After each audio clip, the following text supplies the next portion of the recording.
National saving centre कौमी बचत, इसमें की गई इन्वेस्टमेंट, खरीदे गए सर्टिफिकेट, बहबूद फंड सर्टिफिकेट या दीगर सर्टिफिकेट, इसमें किसी शख्स ने अपना कोई जानशी मुकर्रर किया, कोई नॉमिनी मुकर्रर किया और कोई ऐसे शख्स को नामजद किया कि जिसमें कहा गया कि मेरे मरने के बाद वो शख्स इस रकम का प्रॉफिट समेत हकदार होगा।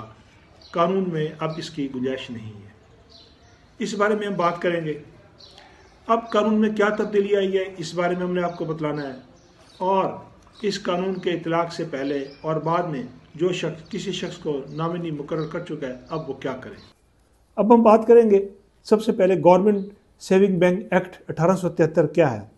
इस एक्ट में लिखा था कि अगर कोई भी नेशनल सेविंग सेंटर या कौमी बचत का अकाउंट होल्डर, सर्टिफिकेट होल्डर किसी शख्स को नामजद करता है, नॉमिनी करता है, जानशी मुकर्रर करता है, तो वो उसकी तमाम अमाउंट उसके बनने के बाद वसूल करेगा और उस पर मुल्क का कोई भी कानून लागू नहीं होगा। इस तरह नॉमिनी फौत होने के बाद, अकाउंट होल्डर के फौत होने के बाद वो पूरी रकम वसूल करता रहा। ताहम कुछ अर्से के बाद सुप्रीम कोर्ट और हाई कोर्ट में मुख्तलिफ केस पेश हुए जिसमें कहा गया कि किसी भी शख्स को उसकी वरासत से, उसके तरका से महरूम नहीं किया जा सकता।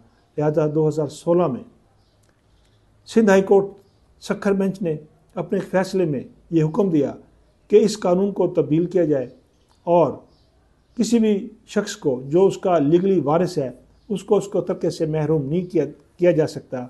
और इस तरह नेशनल सेविंग सेंटर ने काबीना के हुक्म के मुताबिक 2018 में इस कानून में अमल दरामद की गई और यूँ कहा गया कि कोई भी शख्स अगर फौत हो जाए तो उसका नॉमिनी 1 लाख रुपए तक अमाउंट जो है उस सेविंग सेंटर से वसूल कर सकता है। अगर इससे ज़्यादा की अमाउंट है तो सक्सेशन सर्टिफिकेट के ज़रिए लीगल हेयर्स इन रकम को वसूल कर सकते हैं। अब वो शख्स जो इस कानून से पहले अपने सर्टिफिकेट बनवा चुका है और नॉमिनी मुकर्रर कर चुका है और वो हयात है, तो इसे इस पर ज़रूर नज़रसानी की ज़रूरत है। अगर वो देखे कि उसके ऐसे वारिस भी अभी मौजूद हैं जो बाद में कोई मसाइल पैदा कर सकते हैं, तो नॉमिनी चेंज भी कर सकता है।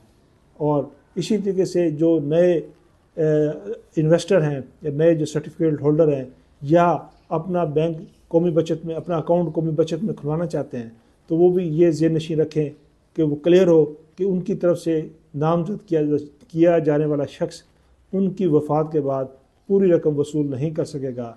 वो तमाम की तमाम रकम उनके लीगली अपना जितने भी वारसा मौजूद है उनमें तकसीम होगी।